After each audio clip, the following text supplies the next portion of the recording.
ഈ കാട്ടുപോക്കിന്റെ വരാൻ പറഞ്ഞേ എന്ത് പറ്റി? അതെ കാലത്ത് ഇപ്പൊ ആരും കാര്യമില്ലാതെ വിളിക്കില്ലല്ലോ. കുഴപ്പമില്ല, ഞങ്ങള് വണ്ടി നിർത്തി.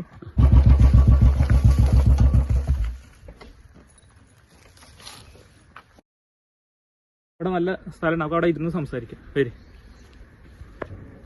ചാനലിന്റെ വിവരങ്ങൾ എന്താ? ചാനൽ എങ്ങനെ ഉഷാറായിട്ട് പോണ്? എന്താ നിങ്ങള് ഇങ്ങോട്ട്